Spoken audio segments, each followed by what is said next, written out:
नमस्कार साथियों, मैं अफरोज आलम आपके सामने आज फिर इस यूट्यूब चैनल भारत के रिस्पेच के माध्यम से आया हूं आपके सामने अपने दिल की बात रखने के लिए। आज का हमारा विषय फिर से वही पुराना विषय रहेगा, भारत के कर्मवीर और मौजूदा हालात पर हम चर्चा करेंगे जो देश के राजनीतिक हालात हैं। आज मैं माननीय सुप्रीम कोर्ट का आप सबके सामने आभार व्यक्त करता हूं देशवासियों की तरफ से कि न्यायालय ने आज फिर से प्रवासी मज़दूरों के लिए एक आदेश पारित किया। केंद्र की सरकार को माननीय उच्च न्यायालय ने आदेश दिया है कि आप 15 दिन के भीतर मज़दूरों को घर भेजने का प्रबंध करें और राज्य द्वारा मांगे जाने पर श्रमिक ट्रेन की व्यवस्था करें। और राज्य सरकारों को भी आदेश दिया गया है कि आप घर लौटे मज़दूरों के लिए रोज़गार की क्या व्यवस्था कर रहे हैं, उसका ब्लूप्रिंट, उसका रोड मैप बनाकर न्यायालय में प्रस्तुत करें। दोस्तों, भारत का जो मीडिया है, अगर आप दिन भर कोई न्यूज़ चैनल खोल के देख रहे होंगे तो ये आपने महसूस किया हो कि हर चैनल ने इस खबर को अपने अपने हिसाब से आपके सामने प्रस्तुत किया। खैर, मैं उसके ऊपर नहीं जाऊंगा। माननीय उच्च न्यायालय ने जो आदेश दिया वो बहुत ही बेहतरीन है। लॉकडाउन पीरियड में सुप्रीम कोर्ट के द्वारा ये दूसरी बार ये आदेश पारित किया गया है। अब सवाल यह उठता है कि सरकार कितनी गंभीर है मज़दूरों को लेकर के। क्या सरकार चाहती है कि मज़दूरों का भला हो?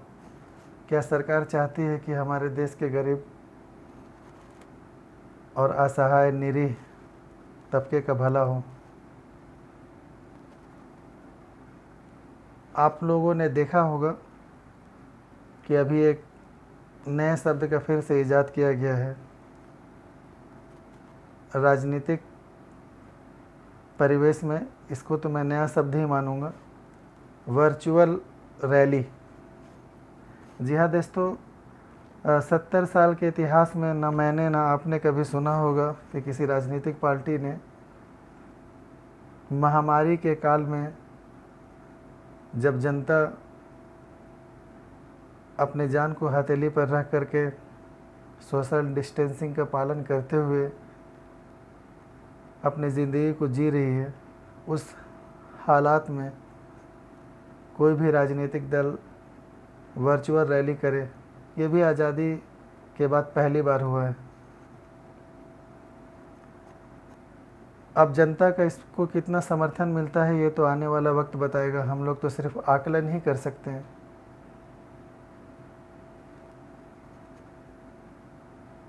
भारत देश के जो मज़दूर हैं उनके लिए सरकारों के पास कोई रोड मैप नहीं, लेकिन हाँ, बिहार में वर्चुअल रैली करने के लिए उनके पास कार्यकर्ता हैं। 70,000 72,000 LED, जो कि मीडिया रिपोर्ट्स के अनुसार मैं आपको बता रहा हूँ, उसके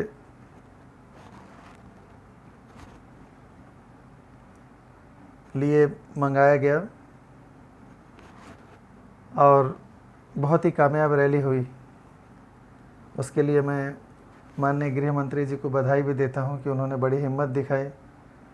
महामारी और कोरोना काल में तो हमने माननीय गृह मंत्री जी को कभी भी मीडिया के सामने नहीं देखा, लेकिन हाँ, देश हित से ऊपर उन्होंने अपने पार्टी के हित को रखा और पूरी हिम्मत और शक्ति के साथ आकर के जनता को बताया कि उन्होंने और उनकी सरकार ने उनके लिए कितने बेहतरीन काम किए।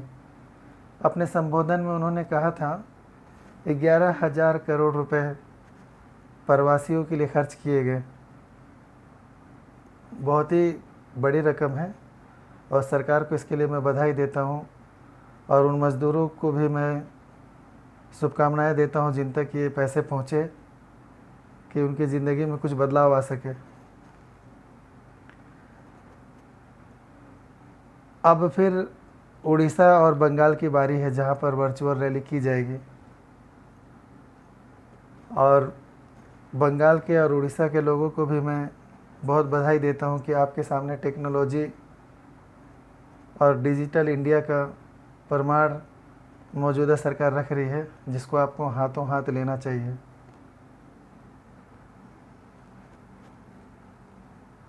कोई भी सरकार जनता के हितों की रक्षा करने के लिए कुर्सी पर बैठती है, और यकीनन आने वाले समय में राजनेताओं द्वारा अपनी रैलियों में भारत के विकास की रूपरेखा आपके सामने रखी जाएगी, और फिर से आपको बताया जाएगा कि आप बुलेट ट्रेन की सवारी करने ही वाले हैं बहुत जल्दी, और हवाई चप्पल वाला बस हवाई जहाज़ में अगले कुछ दिनों में सफ़र करने की शुरुआत कर देगा। ऐसी मेरी शुभकामनाएं हैं, मगर आपको ख्याल रखना है कि आपने जो पीड़ा सही और आपके पीड़ा के कारण जो आपके परिवार को पीड़ा सहना पड़ा, या इस दौर में जो तकलीफ़ आपके आने वाले नस्लों को होने वाला है, उसको बिल्कुल मत भूलिएगा। सत्ता तो बदलने का चीज़ है, प्रकृति में भी परिवर्तन होता रहता है। बारिश के बाद ठंडे और ठंडे के बाद गर्मी, ये चलता रहता है। सत्ता भी बदलने की चीज़ है, आती है जाती है, मगर मैं किसी पार्टी विशेष का विरोध नहीं करता हूँ। मैं जनता के हितों का ख्याल रखने वाले लोगों को आप सत्ता में भेजिए, यही मेरा बार बार आप लोगों से अपील रहता है। यकीनन देश में अच्छे नेताओं की कमी नहीं है, मेरी नज़र में भी बहुत सारे ऐसे देश प्रेमी नेता हैं जिन्होंने अपनी कार्यकुशलता से भारत का नाम पूरी दुनिया में ऊंचा किया,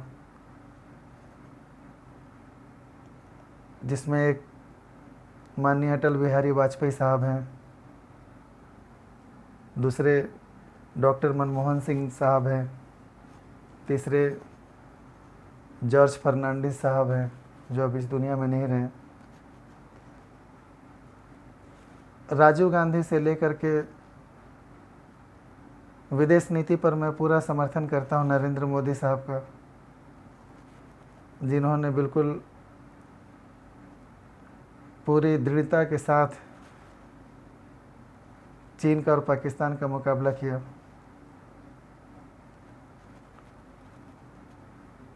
आने वाले समय में भारत केयर स्पीचेस में हम केवल देश और देश से जुड़े हुए मुद्दे को उठाते रहेंगे।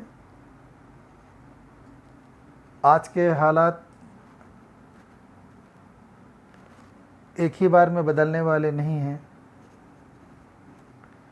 मेरी चाहत हमेशा यही रहती कि रोज़ आप लोगों के सामने आकर के दो चार बातें रख सकूं जो मेरे हृदय के पटल पर स्थित है। आप लोगों से वही कहना चाहता हूं मैं जो एक आम नागरिक, एक आम भारतवासी सोचता है। मैं कोई बहुत ही तैयारी करके नहीं आता हूं कि आपके साथ में कोई लिखा पढ़ी करके नहीं आता हूं कि ये कहना और ये नहीं कहना है। साथियों, सरकारें तो आती रहेंगी जाते रहेंगी, मगर ये देश तो हम सब का है, और देश यकीनन नहीं झुकना चाहिए। हम केवल वादों पर और जुमलों पर अपने मताधिकार का प्रयोग ना करें। जिस तरह से आज़ादी के बाद गरीबी हटाओ का नारा आज 70 साल तक गरीबी हटाते रह गए हमारे पिछले सत्ताधीशों ने, उसके बाद 6 साल पहले मौजूदा सरकार सत्ता में आई, जिन्होंने बुलेट ट्रेन और हवाई जहाज़ जैसे बहुत ही हसीन वादे किए 100 दिन में काला धन वापस लाने का। यकीनन बहुत सारे काले धन का लोन जो था वो बट्टे खाते में डाल दिए गए हैं, और बहुत सारी कार्रवाई चल रही है। जिन लोगों ने देश का पैसा लेकर के अपने हितों को साधते हुए हमारे देश से बाहर निकल गए बड़े आराम से। चलिए, इतने बड़े देश में तो ये सब बातें होती रहती है, कोई बहुत बड़ी बात नहीं है।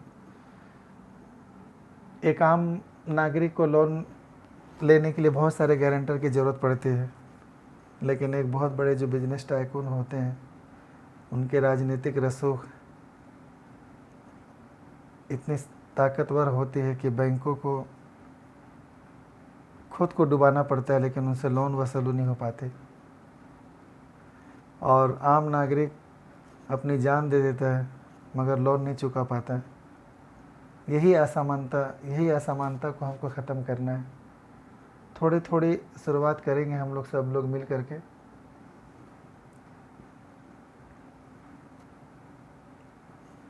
जैसा कि आप लोग जान रहे हैं कि देश में इस वक्त बहुत बड़ी महामारी का सामना कर रहा है देश हमारा। भारत की जनता को बिल्कुल सतर्क रहने की ज़रूरत है। किसी भी मीडिया रिपोर्ट पर आप भरोसा ना करें कि हमारे एशियाई देशों की इम्यूनिटी सिस्टम बहुत ताकतवर है इसलिए हम लोगों को कोरोना से कोई नुकसान नहीं होगा। यकीनन कोरोना बहुत ही ख़तरनाक बीमारी है जिसका कोई वैक्सीन अभी तक नहीं बना है। इसमें सोशल डिस्टेंसिंग, हैंड सैनिटाइज़र और जो भी WHO की गाइडलाइन है उसको पालन करना ज़रूरी ही नहीं, बहुत ही ज़्यादा ज़रूरी है। किसी के भी बहकावे में नहीं आए। हालात बहुत ही ख़राब है देश के, मगर हम देशवासियों की हिम्मत बहुत मजबूत है।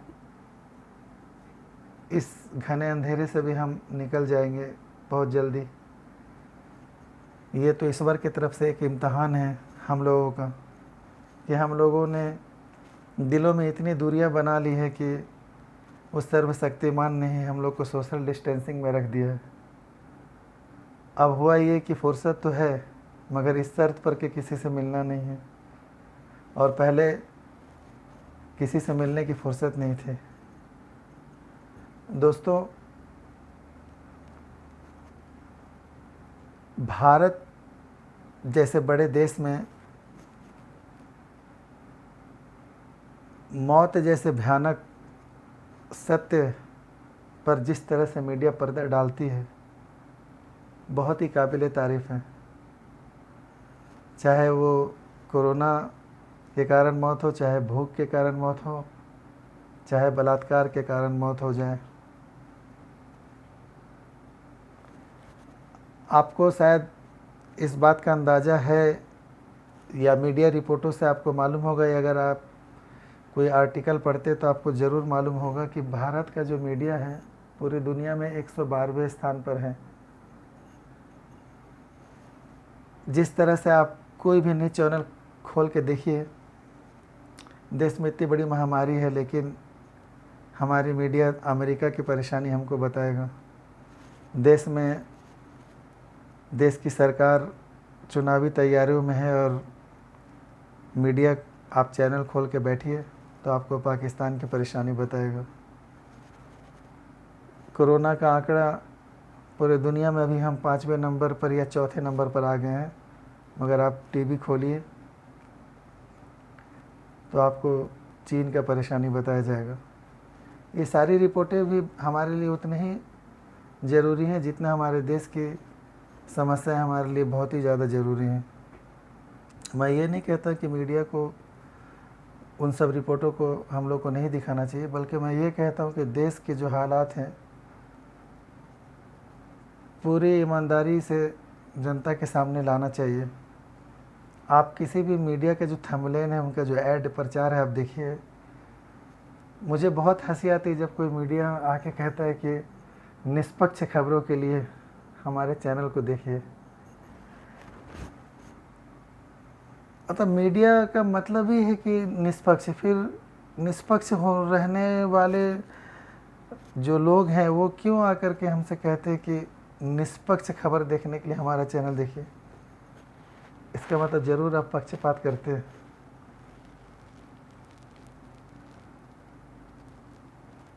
मान लीजिए कि किसी भूखे को खाना खिलाना है, तो हमको उसके भूख लगने का इंतज़ार थोड़ी करना है। हमको तो मालूम है कि वो भूखा है। दोपहर का वक्त है, कोई मांगने आ गया है, कह रहा है कि मैं भूखा हूँ, तो फिर हम उसको ये कहेंगे कि तुम बैठो, जब तुमको भूख लगेगा तब खाना देंगे? हम ऐसा नहीं कहेंगे।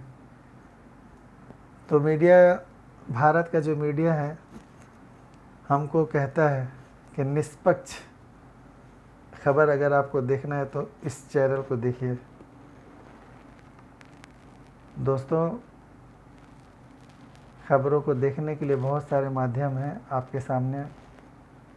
आप मेन स्ट्रीम मीडिया के अलावा भी आप बहुत सारे ऐसे इंटरनेट पे चैनल या आर्टिकल छपते हैं, ऐसे बहुत सारे अखबार, ऑनलाइन अखबार हैं जिस पे आपको देश की हकीकत पूरी दृढ़ता के साथ लिखी जाती है और उसको हमको पढ़ना चाहिए, समझना चाहिए।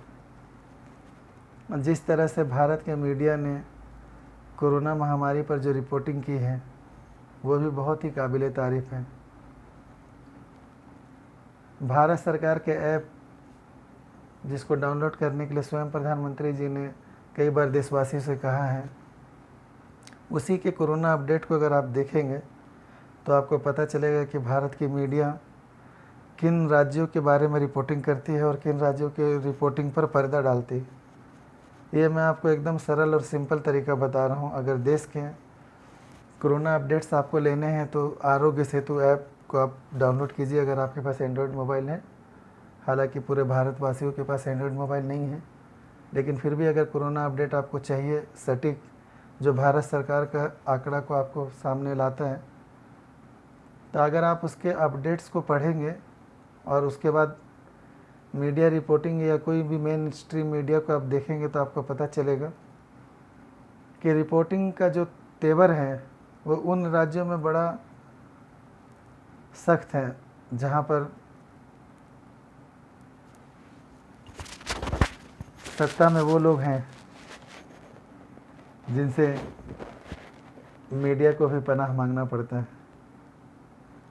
हाँ, जहाँ पर कमज़ोर विपक्ष है वहाँ का रिपोर्टिंग आपको एकदम बराबर और सुदृढ़ सटीक मिलता होगा।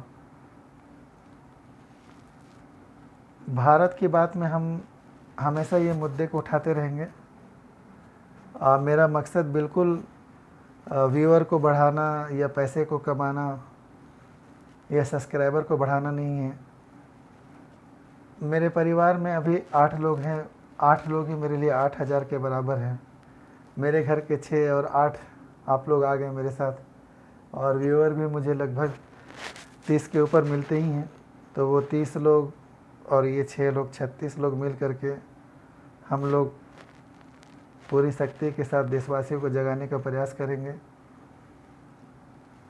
आखिरी में मैं इतना ही कहूँगा आपसे कि सत्य का सामना पूरी दृढ़ता से करना है और झूठे लोगों के बारे में अपने समाज के लोगों को जागृत करना है, और जो भी गलत है उसको पूरी दृढ़ता के साथ गलत को गलत कहना है, क्योंकि सच्चाई जो है वो कभी भी मिट नहीं सकती। अंधेरा कितना भी घना हो, मगर उम्मीद की एक चिराग जो है, उम्मीद की जो किरण है, अंधेरे का सीना चीर देते हैं। तो साथियों, अपना बहुत ख्याल रखें। आज के वीडियो में मैं बस आपसे इजाज़त चाहता हूँ। Please take care, stay at home, stay safe, stay healthy. जय हिंद, जय भारत, सारे जहाँ से अच्छा हिंदुस्तान हमारा, हम बुलबुलें हैं इसकी, ये गुलसिता हमारा। I love you all. जय हिंद।